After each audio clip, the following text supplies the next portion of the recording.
n'afa Nna na Nwa na Mmụọ Nsọ.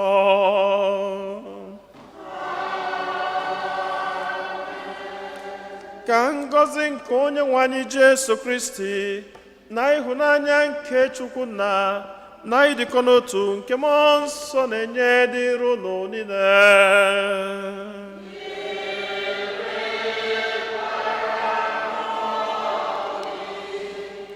N'aja mmasị n'ụwa n'ụzọ pụrụ iche a na-erunye maka ndị parishi nke St. Fortunata, nwanne anyị nwoke Emeka Ifebi na-erunyekwazi mmasị n'ụwa n'ụzọ pụrụ iche maka nwanne anyị nwoke Ịma Okeke, onye nke rapụrụ ụwa n'ụwa. Ka mkpụrụ obi Ịma, ka mkpụrụ obi ndị na-ekwenụ gara aga.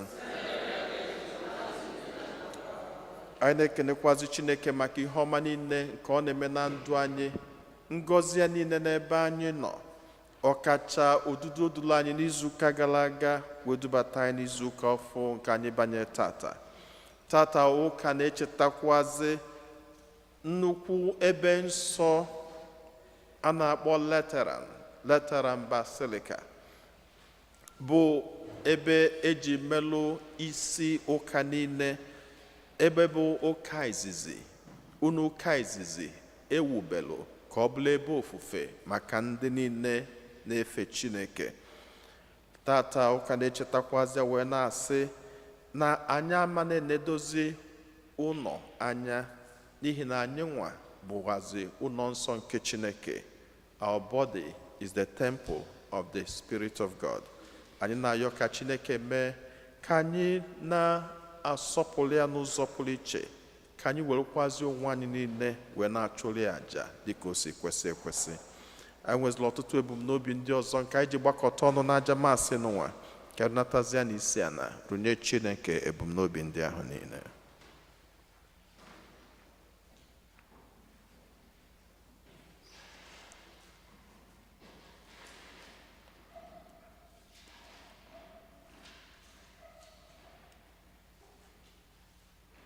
Ụmụnna, ka anyị kwado onwe anyị nke ọma maka nnukwu emume nke Yukarịstịa site n'ikwupụta njọ anyị.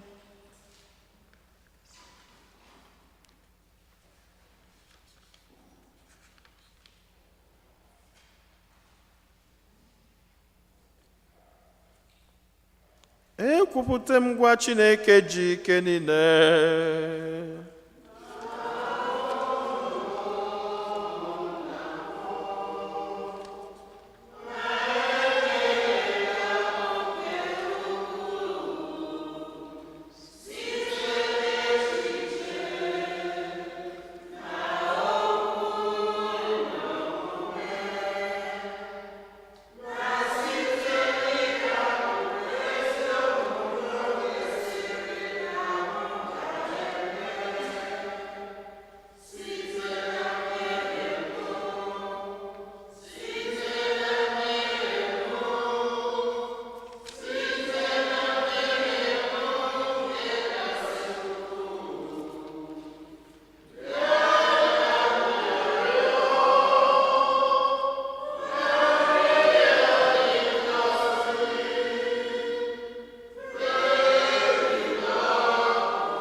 Ka Chineke ji ike niile mere anyị ebere, gbaghara anyị njọ anyị, duru anyị na ndụ ebebe.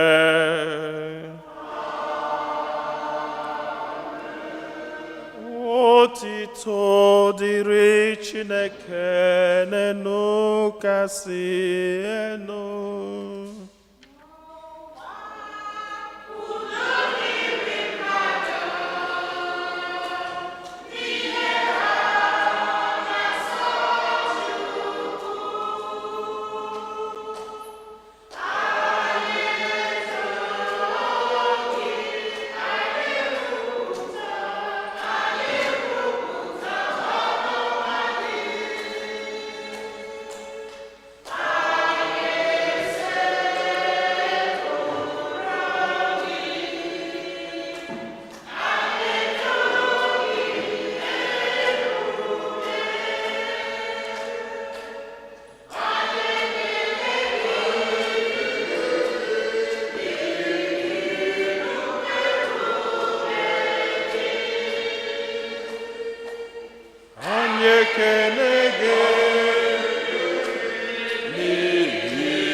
Ayiyo, ayiyo.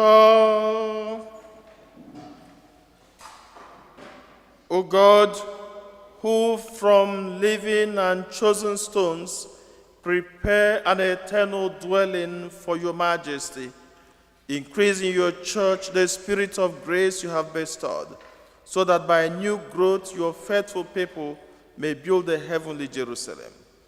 Ayọrọ nke a site na dị nwe anyị Jesu Kristi nwa gị, onye gị na dị ndụ na-achị n'ịdịkọ n'otu nke mmụọ nsọ otu Chukwu site n'ụwa ta ụwa niile.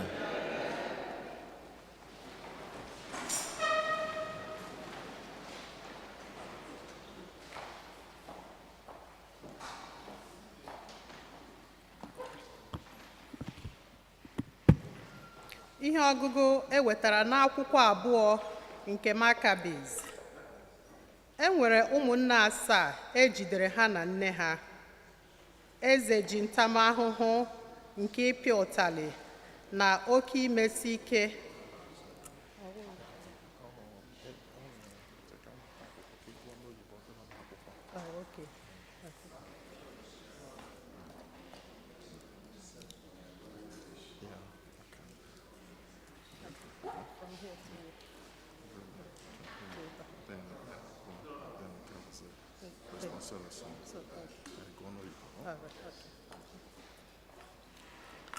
A reading from the book of Prophet Ezekiel. The angel brought me back to the entrance of the temple, and I saw water flowing out from beneath the threshold of the temple towards the east. For the facade of the temple was towards the east. The water flowed down from the southern side of the temple, south of the altar. He led me outside by the north gate and around to the outer gate facing the east, where I saw water trickling from the southern side. He said to me, "This water flows from the eastern district upon the Arabah and empties into the sea, the salt waters which he makes fresh wherever the river flows. Every sort of living creature that can multiply shall live, and there shall be abundant fish.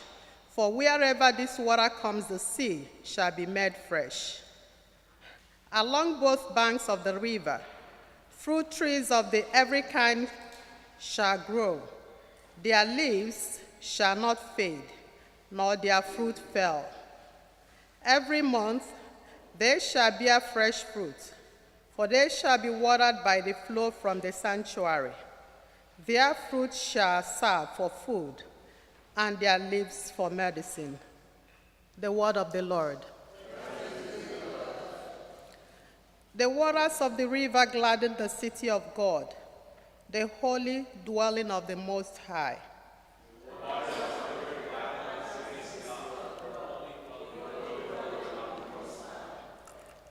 God is our refuge and our strength, an ever-present help in distress. Therefore we fear not, though the earth shall be shaken and mountains plunge into the depths of the sea.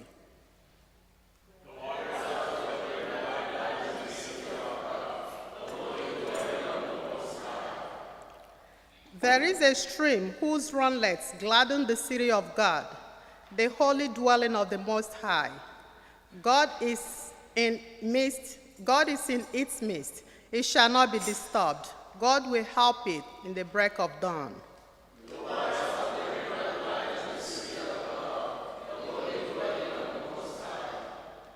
The Lord of hosts is with us. Our stronghold is the God of Jacob. Come, behold the deeds of the Lord, the outstanding things he has wrought on earth.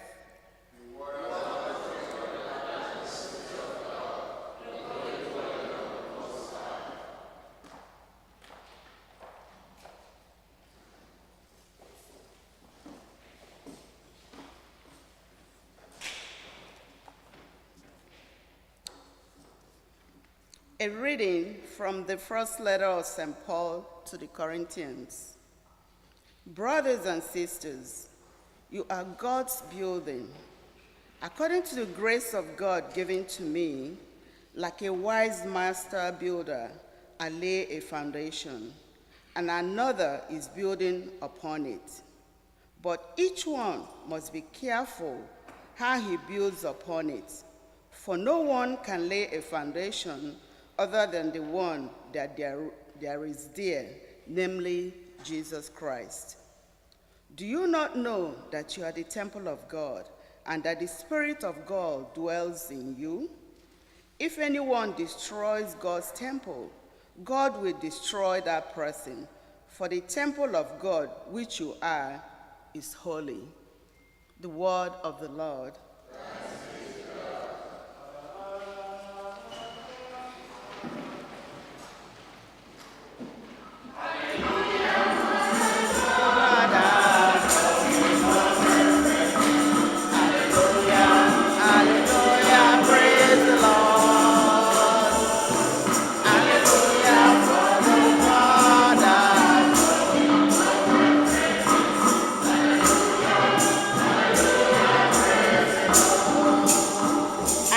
Chosen and consecrated this house, says the Lord, that my name may be there forever.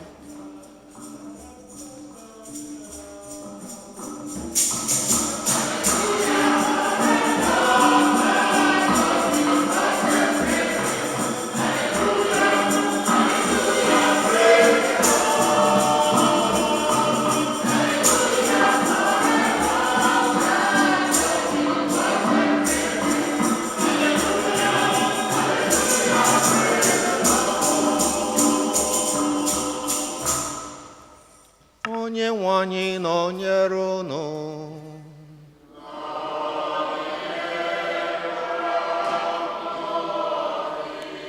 Ihe ọgụgụ nke ya si na ozi ọma dị asọ nke Jọn dere.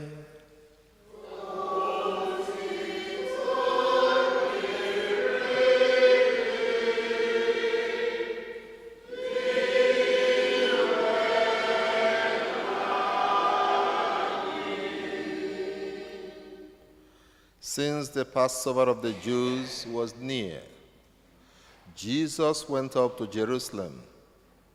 He found in the temple area those who sold oxen, sheep, and doves, as well as the money changers seated there.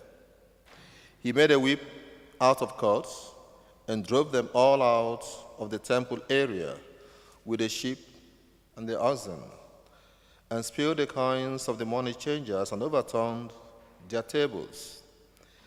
And to those who sold doves, he said, "Take these out of here, and stop making my Father's house a marketplace."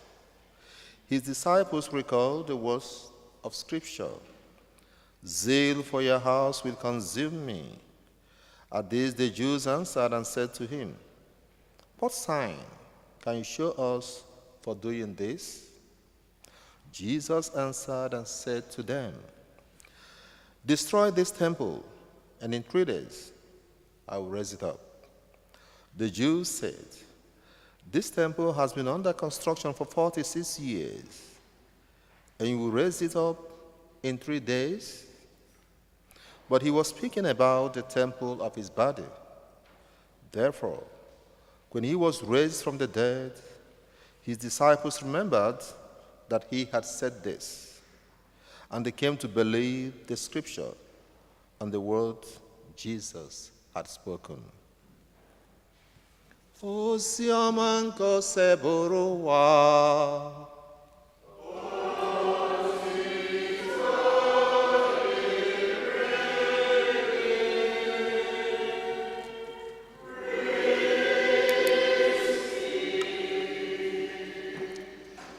God is good, and all the time. Adam afọkwa ya n'iru no.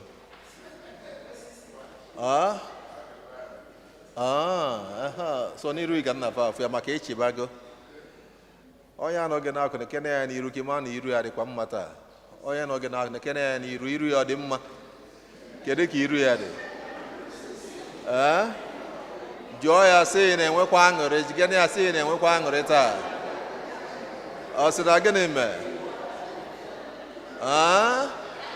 Oke ọ na-enwe aṅụrị ọkụ ya, ngwanụ If you're happy and you know, clap your hands.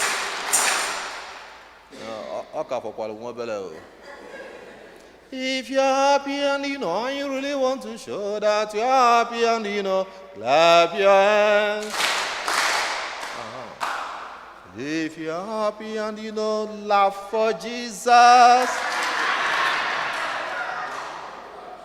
Oh, yeah, in Kiakadora, if I make a really. If you're happy and you know, and you really want to show that you're happy and you know, laugh for Jesus. If you're happy and you know, shout amen. If you're happy and you know, shout amen. If you're happy and you know, and you really want to show that you're happy and you know, shout amen. If you're happy and you know, hug your neighbor. See, I want them all to drink in the If you're happy and you know, and you really want to show that you're happy and you know, mark your neighbor.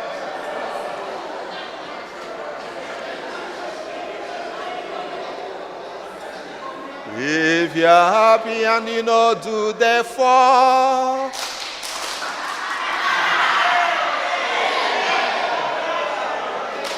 God is good. And all the time. Psalm 16 verse 11 tells us, in the presence of God there is fullness of joy. So when I don't know be Chineke, I gonna megane, I gonna wangore. Keriva ije wangore, makana anyị mana ife ọma ga-emela anyị. Maka na ofiaro, ịbịa in the presence of God, naba gbalaka. Iya gbakana. Ma gbakwa aka wee na. Because no be Chineke ka everything na-eme.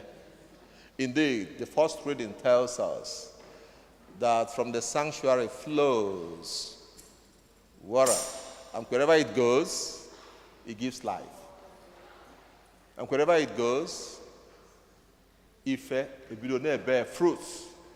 But before we get there, today the church celebrates. Okay, I give a microphone now. Okay, imana ife abuchili banya mo so adama bana kam kuleba ka we brief. Normally na put. Okay, thank you. God bless you. So today, Lateran Basilica, right? Why? Of all the churches somewhere, every November 9, whether it's Sunday or weekday, the church celebrates the anniversary of the dedication of Lateran Basilica. Church in a room. St. Peter's Square, Macarelia.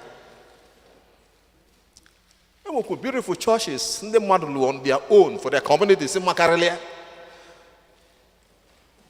I've been there by God's grace. That was 2018, pilgrimage anyway. But there are other churches, the more beautiful and majestic than Nkafo. It has a history. That church was dedicated now, November 9. Today, November 9, right? In the year 324. Which year? 324. That was 11 years after Emperor Constantine legalized Christianity. Before then, Christians don't practice Nilo, Fanezezo, Makana, and Buva. Na Roman Empire, na Chimbafu. So, it was in the year 313 that Emperor Constantine legalized Christianity. And so, in the open, persecution, at least the Roman Empire marched the whole world then. Then after doing that, Kerifo Zomel, he didn't stop there. He acquired a land, Uguana, the Lateran family, na Rome. Massive expanse of land. And then he built a church, Olunoka, Basilica, the palace of the king. I hear Basilica, kingdom, Obieze. So Olusia, that palace, were handed over to the church as a sign na Oka Adigo at liberty. It was a public worship. Na Rome God me. And imana bishops of Rome, the bishop of Rome is the Pope. The then Pope, St. Sylvester now, the first, with the bishop of Rome. So he had no cathedral. If I put the oldest church and the first that was built in Rome then, as cathedral, or when you hand over to the church, then Pope St. Sylvester dedicated it on November 9. That was after 11 years. He was the first Lord of Constantine. So, Alosizea dedicated here a sign na Oka Enwolugo Mwefa. It was a public worship. And Akazoka publicly, openly. So, what was it that church? The mother of all other churches. Yeah. Other can they no not to put a cage. Uzioma, Fesabaze, Analozon Oka, Analozon Oka, Onagazi, Uziwana Basa. That is why that church is the head and the mother of all the churches in the world, Christian churches at least. And so it has a history attached to it.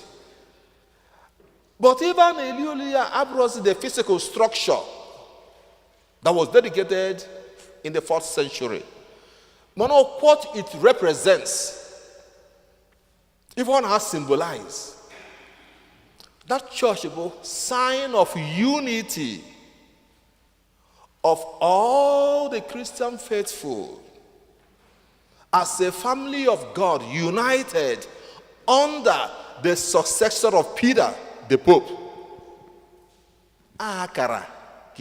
And Oka ejiro unity egwu ịmana Jesu bele akwa kafa bụ megene kafa bụrụ ofu n'oriri ikpeazụ Jesu yọrọ nna ya ka nzukọ ya bụrụ otu n'ụwa anyị na-arịọ gị n'oriri nke tata ka anyị niile soro gị yọba Chukwu ka anyị ncha bụrụ otu arụ n'ime sakramenti.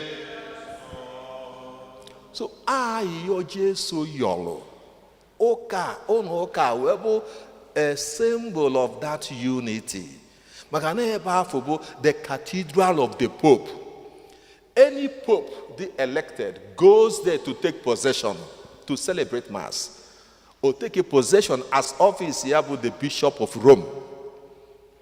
Ịmana mgbe ụfọdụ na symbol nwee ike onye ọya atụcha n'anya ọya amacha mma mana ife na-eme symbol ife bụ what it symbolizes.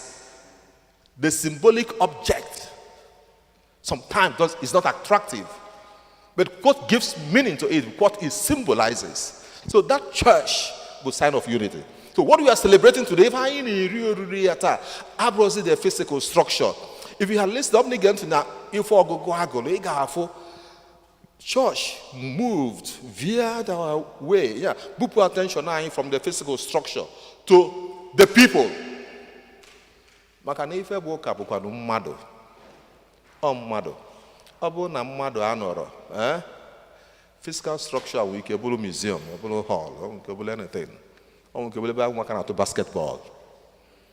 Indeed, the church book, gathering of people. The first church, bolo nke Jesu jiaki apoko on the apostle. Back where the first gathering of followers of God, followers of Christ. The move for others that Jesu ebido it depends on one, so to see waiting here where what here because now getting ecclesia, the gathering of children of God. And Mobidolu, on one diopolo, 12 apostles. Can you see? And with disciples from apostles, so we select here. So that gathering, obligate church of some sort. So the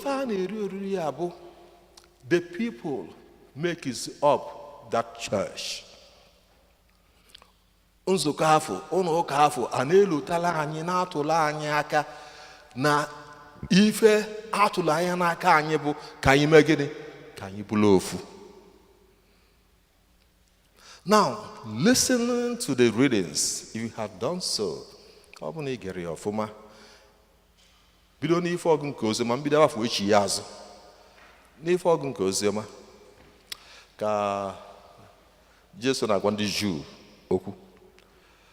Ọ wee sị fa, destroy this temple. Na ya ga-eme gịnị? In how many days? Mgbe ọ na-ekwu ya, kedu ife a na-elo? No physical structure. But kedu ife ya nwa na-atụjela aka? Ifo na ara akọzi akụkọ blọkụ na okwute. Ka ife ọ na-akọzi akụkọ ya? Nyanwa na onwe ya. Ada akọzi akụkọ okwute na blọkụ. St. Paul, ife ọgụ nke ịbụa. Kedu ife ọ kpọ temple? Ọ blọkụ na okwute. Kedu ife ọ kpọrọ? Move go away from physical structure. All the people, human person. Kendi bụ ndị ụka? Ife ụnụ ụka ọ na-eje ụka? Kendi na-eje ụka? Ọ mụ na ọ na-eje ụka. Kendi na-eso Chineke? Ụnụ ụka ọ na-eso ya? Kendi na-eso ya? Ọ mụ na.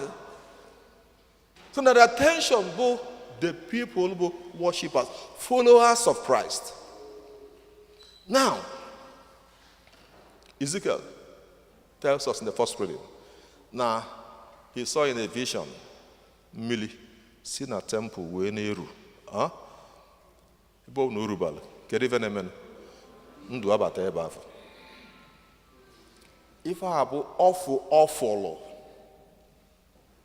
tụjela aka na ndụ dị nwa anyị Jesu Kristi. Onye nke nọ n'elu Calvary, when his side was pierced with a lance, what happened? Mmiri na gịnị? Ọbala si ebe afọ mee gịnị? Rupute the birth of the church. Maka na ụka afọ o rukwasara ya bụ arụ ya. Paul they also writing to the church in Colossae, chapter 1, verse 18, he says that Christ is the head of his body, the church. Na Kristi bụ gịnị? Isi. Arụ ya bụrụ gịnị? Bụrụ ụka. Na arụ ya afọ bụ ụka bụ mụ na mystical body of Christ. No, na anyị nwazi ka gịnị si flow. Mmiri afọ ga na-enye ndụ, na-enye ndị mmadụ ndụ. Na arụ mụ na aka esi napụta. Na anyị nwa ka anyị ga na-flow. Those things ga na-eweta unity among believers. Starting from the family to the church community. There's a story I will tell to give an analogy of it. After World War II, in a village parish in Europe, I go bombing bialo tilise unoka, a church tilise unoka. The roof poor, windows poor, doors. Then after, at the end of the war, the parishioners, because they clean up the debris, they discovered now the statue of the risen Christ. Kakukweba dobalia, mana akianabu adapolo. So one of them, chalk or repair. The pastor then said, no, repair. What he did, or there in a plaque, they were beneath the statue. Jesus has no hands but yours. Amen? Can you know that?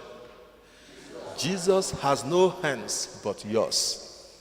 If I abulu a living sermon done at that parish, born of Hagafatara, so that, oh, Jesus in Enworoziaka. No, it's getting well. Oh, Kunubuzaki. But many years later now, Obuda, United States here, San Diego, start to caricate an air baffle. That's not 1980 can Carmelo. hang a beautiful statue the outside Christ the King Church. Yeah, so that you can verify. Christ the King Church, they have a beautiful statue of our Lord outside the church. In 1980, it was vandalized. Akianab, Kebuli. Parishioners wanted to replace it. The recalled story I call him in World War II. What is written beneath that statue? I have no hands but yours. Statue of Hemwarakanab, Wilota. Christ the King Church, San Diego.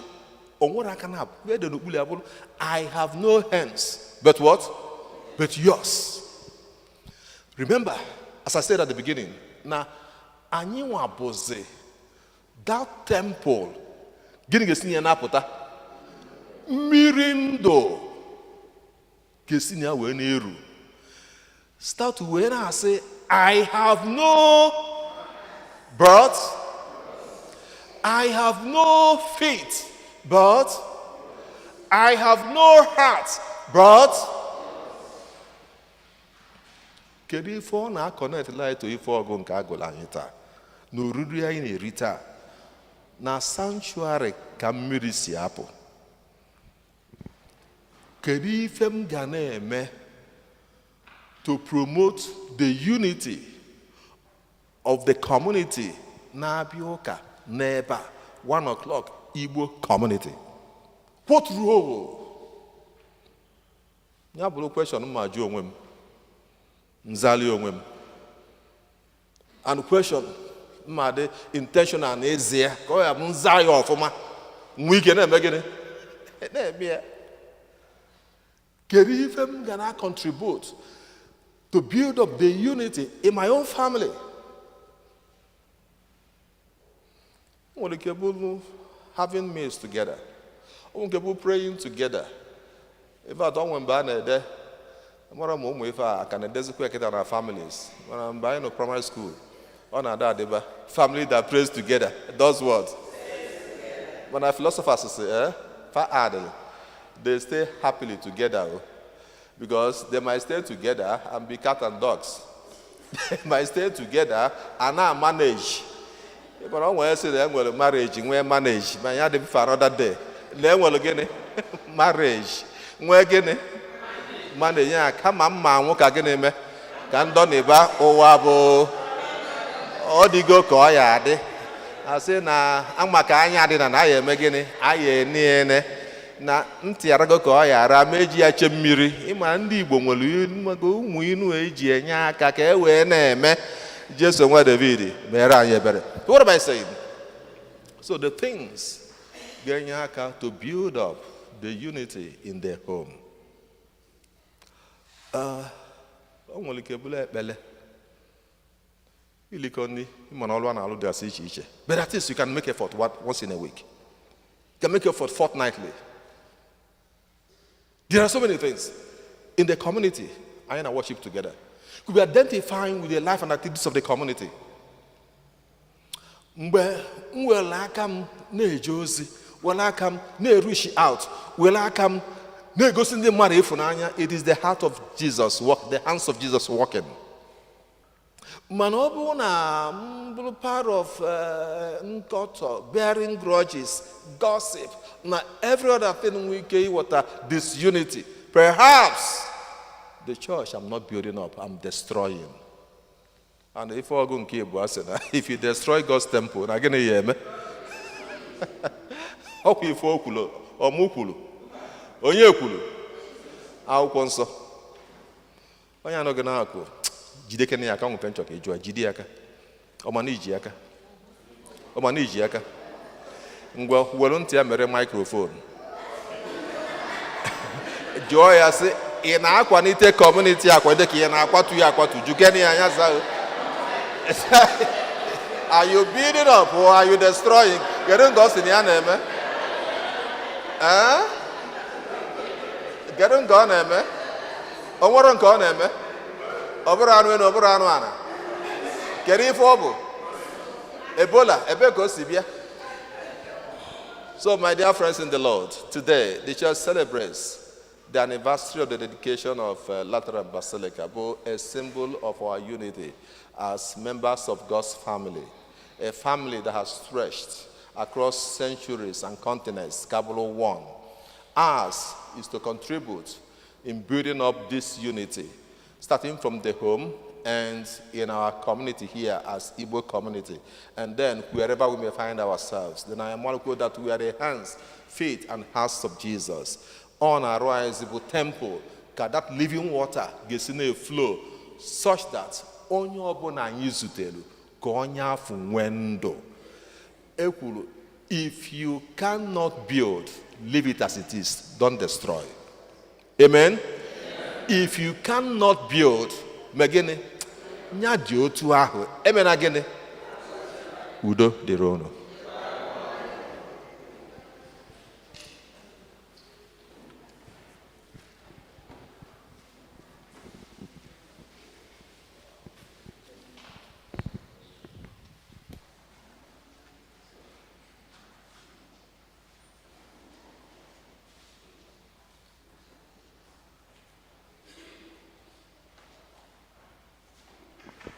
Onye nwere ntị ya nụrụ, ya nụrụ. Onye nwere ntị ya nụrụ okwu Chineke. Onye nwere ntị ya nụrụ, ya nụrụ. Onye nwere ntị ya nụrụ okwu Chineke. Ekwem n'otu Chineke.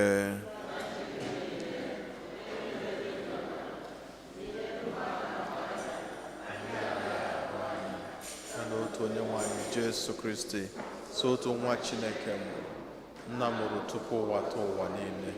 Chukwu si na Chukwu, ihe si n'ihe. Eze Chukwu si na eze Chukwu. Ha mụrụ ya mụ eme ihe.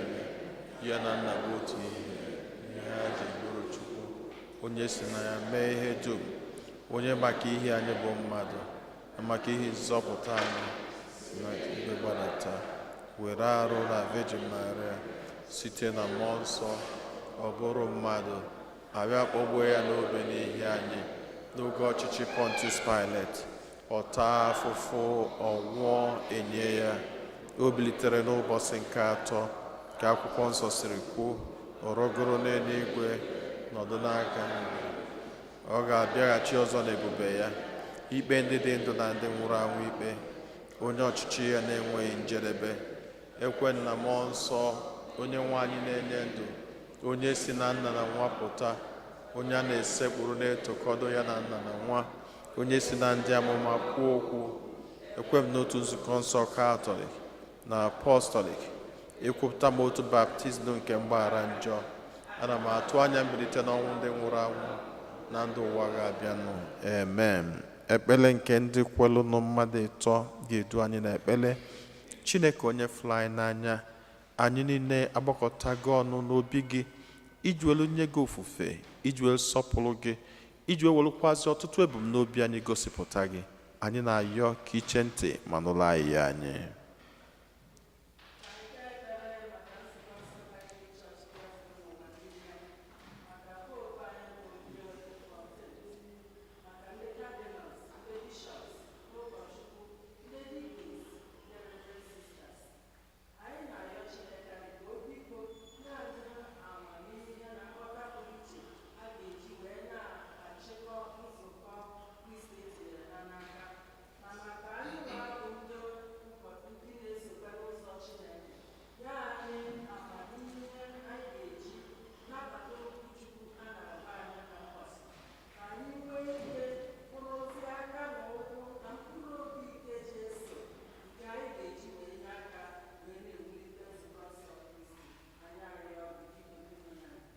Dị nwe n'anyị nụrụ anyị anyị.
ka nnatazi isi a narụ nye Chineke bụ m n'obi ndị ọzọ niile.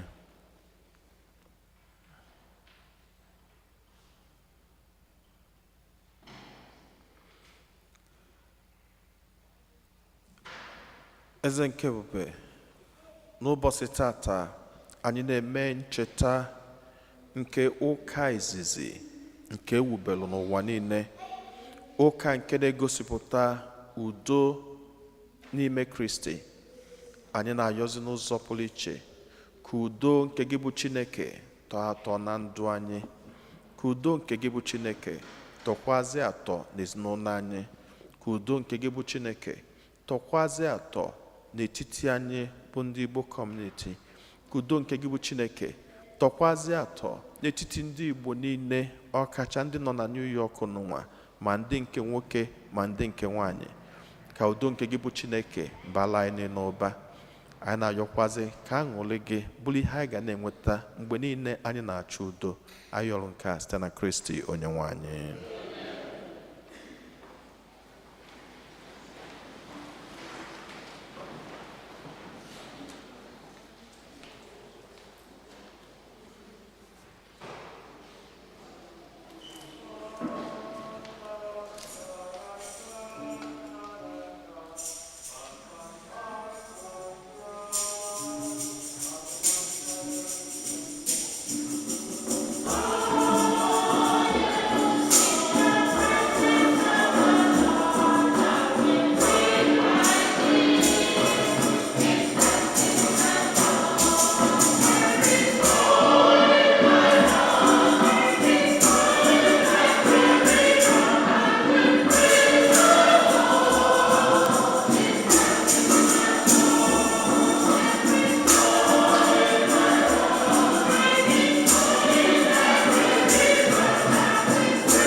Chineke ji kenene nara no.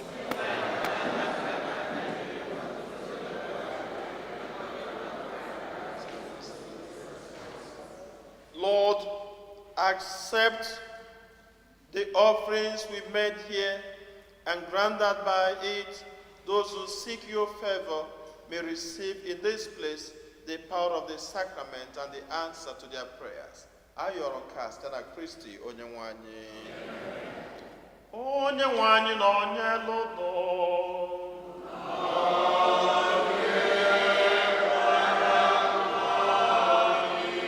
Wenite n'obi enu.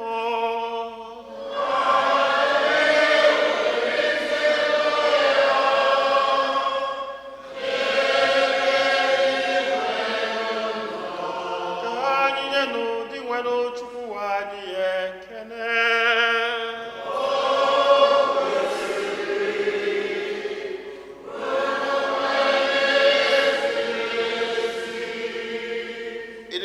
Right and just our duty and our salvation always and everywhere to give you thanks, Lord, Holy Father, Almighty and eternal God. For in your benevolence you are pleased to dwell in this house of prayer, in order to perfect us as the temple of the Holy Spirit, supported by the perpetual help of your grace and resplendent with the glory of a life acceptable to you. Year by year, you sanctify the church, the bride of Christ, foreshadowed in visible buildings, so that rejoicing as the mother of countless children, she may be given her place in your heavenly glory. And so with all the angels and saints we praise you, as without end we are glad.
Nna anyị dị nsọ ezi eso gị na-edo ihe dum nsọ, anyị arịọ ka ido onyinye ndị a nsọ erukwasa ha mmụọ gị ka ha wee ghọrọ anyị arụ n'ọbara nke onyenwe anyị Jesu Kristi, onye bịara tupu edunya n'ọnwụ, nke o jiri aka wee nara were achịcha nye gị ekele na otito nyawa ya, nye ya ụmụazụ ya sị, naranụ nke a, rienụ ya ụlọ niile, nke a bụ arụ m nke a ga-eduru nye maka ụlọ.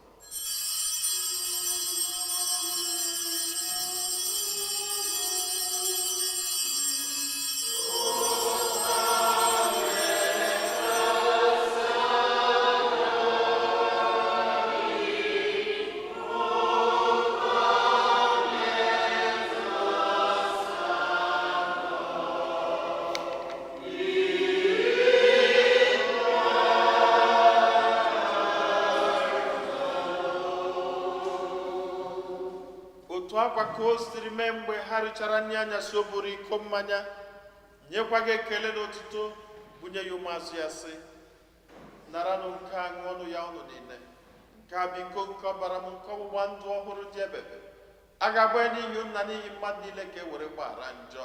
Na-emenụ nke a na ncheta nke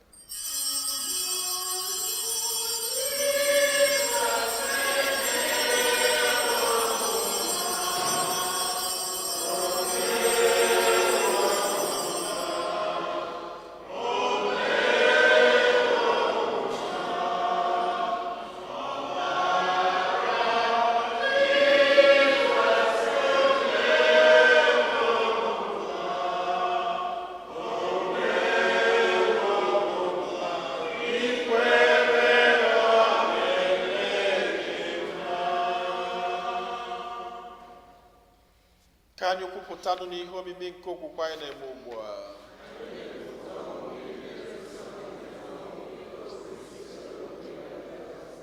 Nna, na ncheta nke ọnwụ na mbilite n'ọnwụ nke nwa gị, anyị ebunye gị achịcha nke ndụ na iko nke nzọpụta. Anyị na-ekele gị n'ihi na ikwere ka anyị dị mma ikwuru n'ihu gị na-efe gị. Anyị ji ume na-arịọ ka anyị bụ ndị na-anata arụ n'ọbara nke Kristi bụrụ otu site na njikọ nke mmụọ nsọ. Nna, cheta nzukọ gị gazuru ụwa niile, mee ka ịhụnanya gị jupụta ya. Gozie popu anyị bụ Leo na bishọp anyị Robert na ndị ofufe ọlta gị niile. Chetakwa ụmụnna ndị ji okwe were gaa n'ezumike nke ọnwụ. Kpọbata ha na ndị ọzọ niile nwụrụ anwụ ike nke ihu gị. Biko meere anyị niile ebere. ka anyị soro Virgin Maria dị ngọzi, nne nke Chukwu na ndị apọstụl na ndị nsọ gị niile ndị mere uche gị n'ụwa were keta ndụ ebe ebe, ka anyị sorokwa ha na-eto gị na-edo gị ebube site na Jesu Kristi nwa gị. Ihe niile kere eke na-eso ya bụ Kristi, na-esikwa n'ime ya na n'aka ya, na ịdịkọ n'otu nke mmụọ nsọ, na-enye gị bụ Chukwu nna ji ike niile, nsọpụrụ na otito niile, site n'ụwa tụ ụwa niile.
Zọpụta anyị na-arịọ gị, sepụ ụwa n'ajọ ihe niile, were ebere nye udo n'oge nke anyị, site n'inye aka ebere gị ka zọpụta anyị niile na njọ oge niile.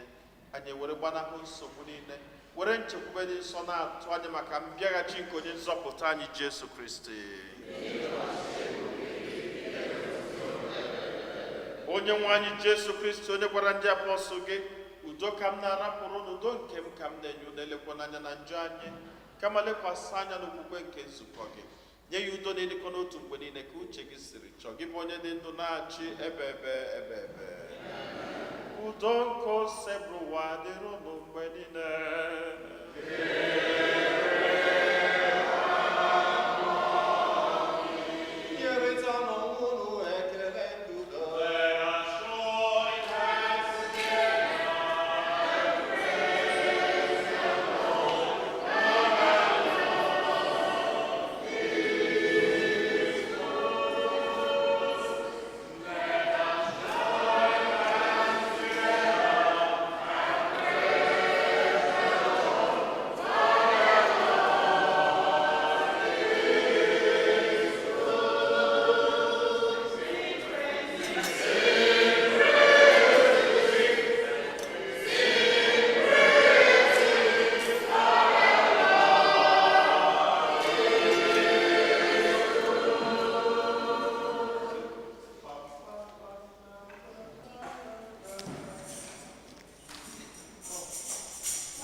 ụmụnne m na Kristi nenụnụ nwa atụrụ nke Chukwu nenu onye ahụ na-ekpochapụ njọ nke ụwa anyị niile nwekwa n'isi ọma bụ ndị akpọ n'ori nke nwa atụrụ Chineke.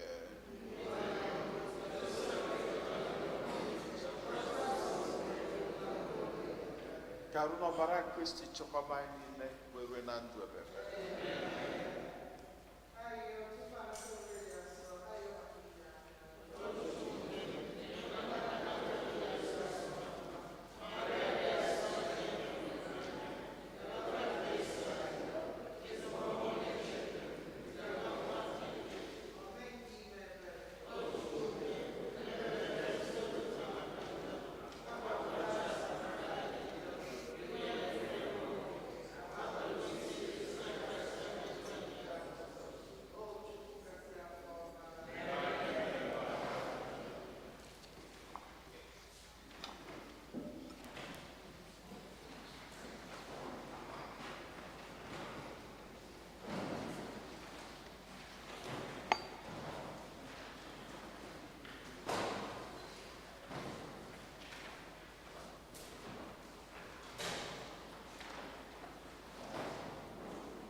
Ka anyị ya ịyọ.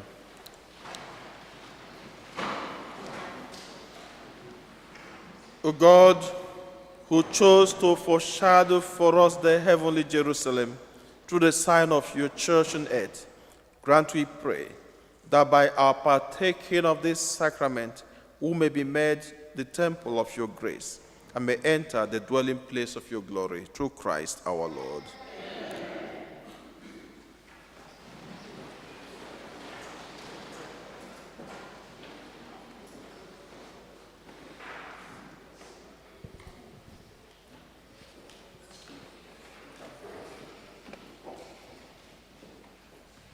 Otodri Jesu, second collection.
Otodri Jesu, parish announcement. The food sale is today. Please don't leave without going down to the basement. We need your support. Enjoy delicious Dominican dishes for only $10. Includes a drink. The sale runs from 10 a.m. to 12:30 p.m. All proceeds, that's not for us anymore. As you know, the bishop's annual Catholic appeal is still in progress. We will reach our goal as you fulfill your pledges. Please help us accomplish this together. Thank you for your generous support. If you would like to dedicate a lighted Christmas tree for your loved ones, living or deceased, please fill out the form that will appear in next week's bulletin. The donation is $30. Thank you.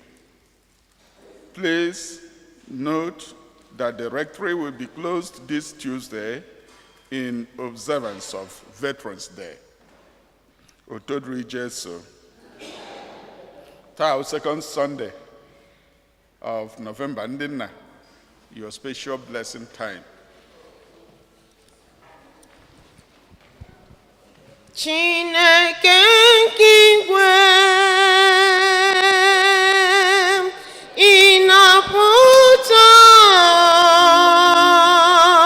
mgbe mmadụ nọ na nsogbu, aga m enye ya ekele.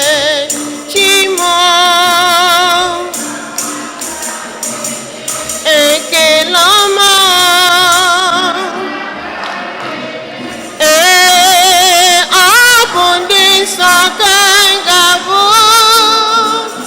Iji gosi na ibuchi bara mee Chineke, ka ike toke n'iru gị, ọkwa gị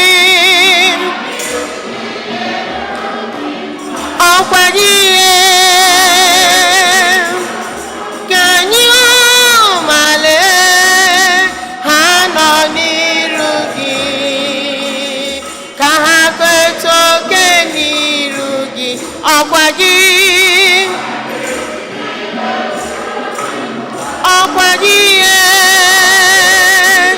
bụ nke ha male ha nọ n'iru gị, Chioma.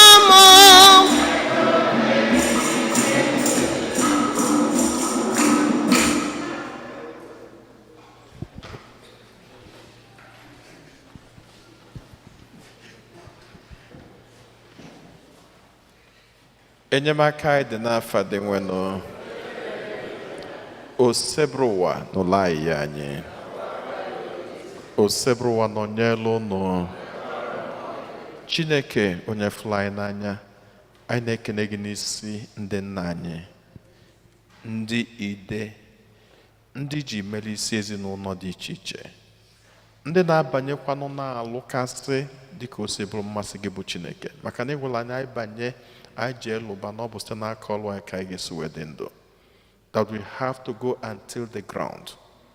Ụmụ odibo gị ndị a natala ikike n'ụwa wee na-agbakwanụ mbọ iji wee fụ na ezinụlọ ha dị mma iji wee fụ na ezinụlọ ha na-aga n'iru iji wee fụ na ụmụ nke gị bụ Chineke nyelụ ha ụmụ nke gị na ụmụ ha na-eto n'egwu nke gị. Anyị na-ekele gị maka ọrụ ndị a niile ha na-alụ. Anyị ma na onye si nwata jee nwudo nkapị na-enye mmiri ọ ga-eji wee kwụ aka. Anyị wee na-asị ka inye ha niile mmiri nke ha ga-eji na-akwụ aka n'ije nke ndụ ha n'ofu n'ofu. Enweghị ihe gba gị bụ Chineke ghalị ịma ha n'ime mara ha na mpụta makwazi ibu nke ha bụ nke na-anyịdo ha n'obi, ibu nke ezinụlọ, ibu nke ebe ha na-alụ ọrụ, ibu nke nyanya, ibu nsogbu ndị ọzọ niile gbara ha okirikiri. Ịma ihe niile mana esi anyị ayọ na anyị ga-ayọta anyị kụọ na ị ga-emepere anyị. Onye mere anyị ji ayọ gị n'ụbọchị tata wee na-asị ka ị gọzibe ha niile n'ofu n'ofu, ka ị tọpụ ha niile na-agba ọbụla nke na-anyịdo ha, ka ime ka aṅụrị nke gị bụ Chineke tọọ atọ na ndụ ha. Anyị na-ekwe gị nkwa na mgbe ọbụla ị na-agọzi anyị, mgbe ọbụla ị na-aka akala nke mmeri na ndụ anyị, anyị ga na-ekwupụta na-agwa ndị mmadụ n'ezie na gị bụ Chineke dị anyị mma. Anyị wee na-asị ka m bunye n'udele gị, ka otito dịrị gị, ka nwere onwe bụrụ nke anyị n'afa Jizọs Kraịst onye nwe anyị. Ka onye nwe anyị ji ike niile gọzie ụnụ nna na nwa na mmụọ nsọ.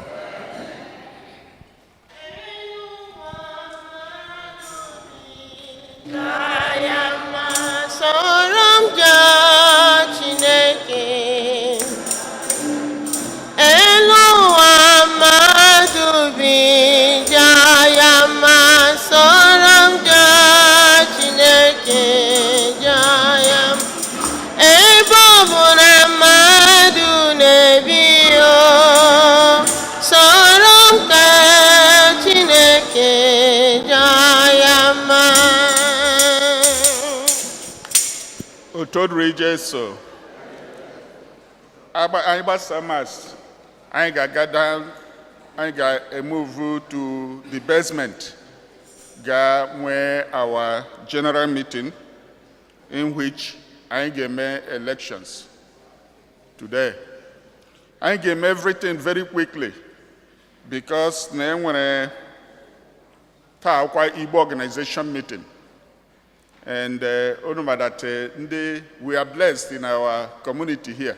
Ndị na-lead ndị Igbo, most of them sikwe here. The president, the vice president, even the board chair, including other committees. So Hanile, most of them not here. So Haga like Hikwe there because they were important thing I get made today. So I get more say so we poor. So I will be there our Christmas donations, but all the can move here to next Sunday because I give me a tiny shame from the beginning. So next Sunday, please, when you will be ready to donate towards that. I'm about downstairs for our meeting. We discuss more on that. Because I'm sure that everybody know here my Father Franklin, right? Father Franklin is all right, right? So, and we study or conduct. It's about the influence or whatever, however he would describe it, of the COVID time and the church worship I'm online. So, the experience, and that study is based on the opinions of Igbo Catholic communities. So, which means on our all of us participate here, and if participate won't be something that is difficult. or just your experience and the worship that we had. So, it puts through the flyer online in our platform. So, Onyaola Gaje here, in fact, he will probably be here to talk to everybody. So, it will the questioning and the discussion it can be online, it can be in person for each person. So, Onarioku Onyaola, everybody participate here so that he can complete that research soon. So, like I said, I get post to even a form, sign up form. So it's just discussion between you and him, and he may explain how it works and ask you a question. It has no right or wrong answer. Otodri Jesu.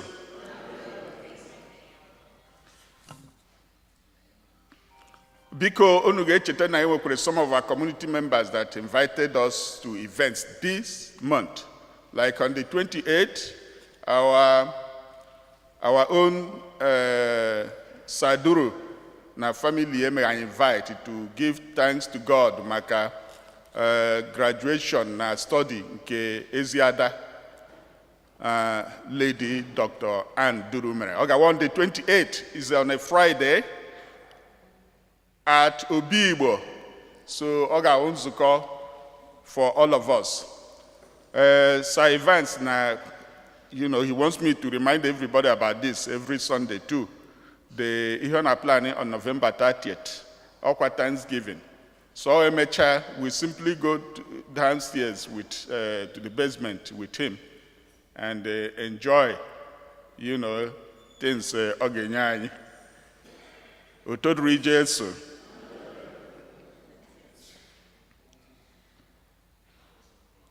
Okay, Adika Yemechala. I can discuss the rest of the things in our dances. But when they were birthday had today, or this week, any birthday celebrants?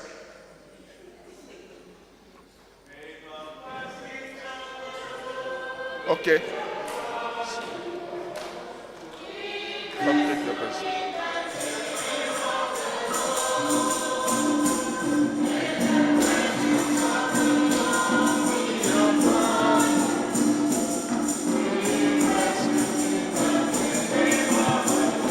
Happy birthday!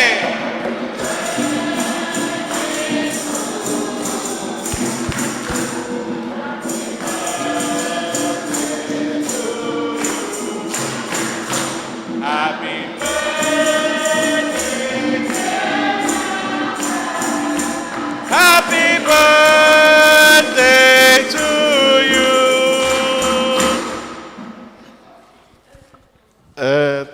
Before I go to birthday, I see go there no.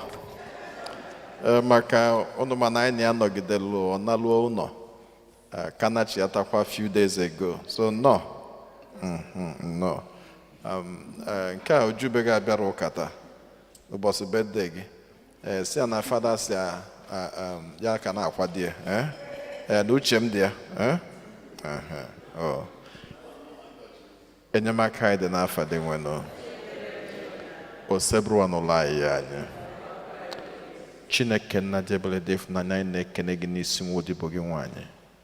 Onye na-agọzi, onye na-echekwaba, onye jikwazi ọmụmụ wee chọọ mma, onye na-anọnyekwazili ma n'ụgbọelu ma n'ụgbọala, onye na-ekenekwazi gị maka ndụ nke inyere ya.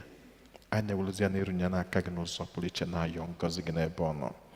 Anyị na-ayọ ka aṅụrị gị balịa ụba, ka ogologo ndụ ya niile bido tata wee ruo mbọsị ọ ga-abụ mmasị gị bụ Chineke, ka ọchị jupụta n'obi ya.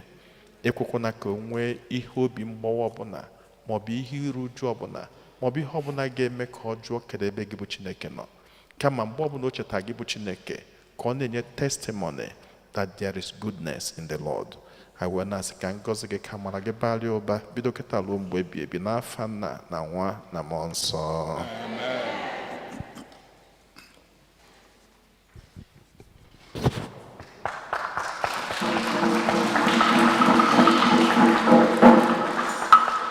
Otodri Jesu.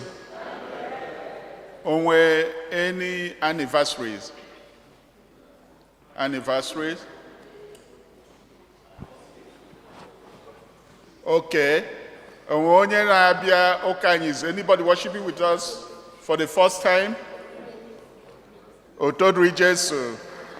Happy Sunday. See you downstairs. Okay, so I am a West Yoga. Okay, we will make more say so, and I will a couple of them to do as quickly as possible. I will make a joke will be one.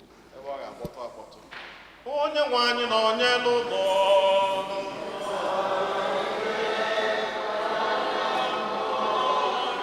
ka Chukwu ji ike niile gọzie ụlọ nna